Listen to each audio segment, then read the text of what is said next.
सातारा तालुक्यातील जांभे येथील सुमारे 300 एकर जमीन राष्ट्रवादीचे नेते आणि माजी आयुक्त प्रभाकर देशमुख यांनी हडपल्याचा आरोप केला होता। यानंतर प्रभाकर देशमुख यांच्याकडून जांभे येथील युवकाचा माफीनामा प्रसिद्ध माध्यमात व्हायरल केला होता। यावर प्रतिक्रिया देताना संबंधित युवकाने माजी आयुक्त प्रभाकर देशमुख यांनी व त्यांच्या कार्यकर्त्यांनी मला मारहाण करून माझ्यावर दबाव आणत तो माफीनामा माझ्याकडून वधवून घेत असल्याचा आरोप केला आहे। यावेळी संबंधित युवकाने माजी आयुक्त प्रभाकर देशमुख यांचा खरपूस समाचार घेतला आहे। म्हणजे कधी ज्यावेळेस महाविकास आघाडीचं महाराष्ट्रामध्ये सरकार होतं, उद्धव ठाकरे मुख्यमंत्री होते, मी भाजपचा कार्यकर्ता आहे म्हणून त्यावेळेस त्यांनी मला प्रेशराईज करून, मला दमदाटी करून, मला मारहाण करून माझ्याकडून तो जबरदस्तीने बनवून घेतलेला व्हिडिओ आहे। ते व्हिडिओ काही तथ्य नाही आहे, त्याच व्हिडिओमध्ये स्पष्ट दिसत आहे की माझ्या त्यांनी ते लिहून दिलेलं आहे, मला मारहाण करून मला जोर जबरदस्ती ते वाचायला लावलेलं आहे। त्याच व्हिडिओमध्ये स्पष्ट दिसतंय। आणि राहिला विषय ते प्रसिद्धीपत्रक त्यांनी आता जाहीर केलेलं आहे। प्रसिद्धीपत्रक इतकं हास्यास्पद आहेत, मला असं वाटतं की आयुक्तांना काय अभ्यास करायला काय कागद नव्हती का, त्यांना का बोगस कागदांचा त्यांनी अभ्यास केलेला आहे। आजही तुम्ही रेकॉर्ड ऑफिसमध्ये जाऊन, सातारा तालुक्याच्या प्रांतांच्या रेकॉर्ड ऑफिसमध्ये जाऊन तुम्ही जर रेकॉर्ड काढलं तर ह्या रेकॉर्डमध्ये कमीत कमी जांभेगावचे 15 ते 16 फेरफार आहेत। त्याच्यामध्ये स्पष्ट असा उल्लेख आहे की जांभेगाव हे जात इनाम वर्ग 2चेच आहे।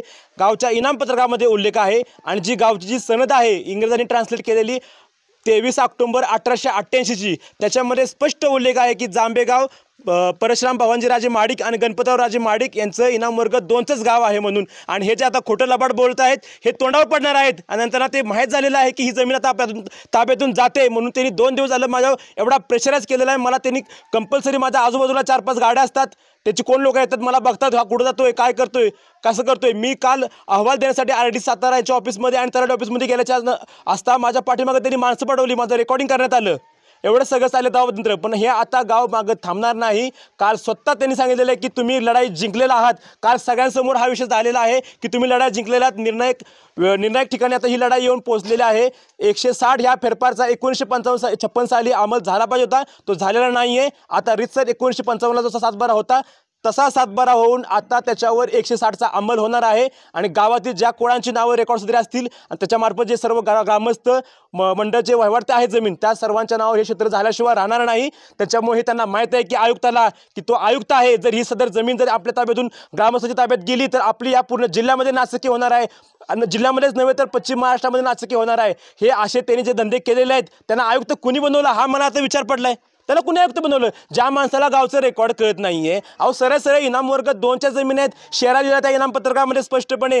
कालच मी सही शिक्क्याचे आमचे मंडलाधिकारी परळी आहेत, त्यांना सही शिक्क्याचे कमीत कमी 10 ते 15 फेरफार दिलेत की सदर जांभेगाव हे जात इनाम वर्ग 2 आहे आणि तो गट त्या प्रत्येक फेरफारमध्ये आहे। जो 30 सर्वे नंबर 30 आहे तो गट संपूर्ण फेरफारमध्ये आहे।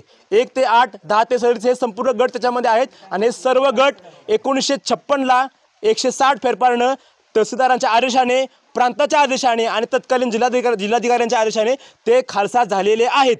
फक्त त्याचा अंमल सातबारासाठी देण्यात नव्हता आला। तो आता अंमल आम्ही कसा करून घ्यायचा ते आम्हालाही कळतं। तुम्ही आयुक्त आहे ना, तुम्हाला दबाव टाकायचा कळतो ना, तुम्हाला अजून कोणाला फोन करायचा फोन करायला सांगा, आम्ही आमच्या पद्धतीने करून घेऊ। आम्ही बसून करून घेणार, जिल्हाधिकारी कार्यालयात बसून करून घेऊ सगळ्या गोष्टी। तुम्हाला काय दबाव टाकायचं दबाव टाका, कुठूनही टाका, काही टाका, आमचा जीव गेला तरी 72। असे माझे आजोबा गेले, वडील गेले, आता या लढ्यासाठी मी पण जीव द्यायला तयार आहे। किंवा शासनाला, महाराष्ट्र शासनाला जो अहवाल सादर करणार आहेत तो अहवाल आम्हाला लेखी आमच्या ग्रामस्थांना पाहायला पाहिजे।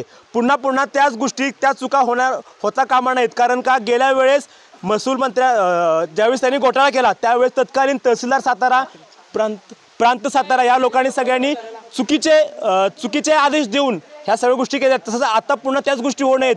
RDC सातारा यांनी जो कागदोपत्री दिसत आहे तुम्हाला स्पष्टपणे की जांभेगाव जात इनाम वर्ग 2चा आहे, तर तसाच त्यांनी अहवाल शासनास द्यावा ही आमची त्यांना प्रामाणिक मागणी आहे। आपल्या तालुक्यातील जिल्ह्यातील बातम्या सर्वप्रथम पाहण्यासाठी आजच सातारा न्यूजला YouTube चॅनलवर सबस्क्राईब करा, लाईक करा, शेअर करा आणि बेल आयकॉन प्रेस करायला विसरू नका।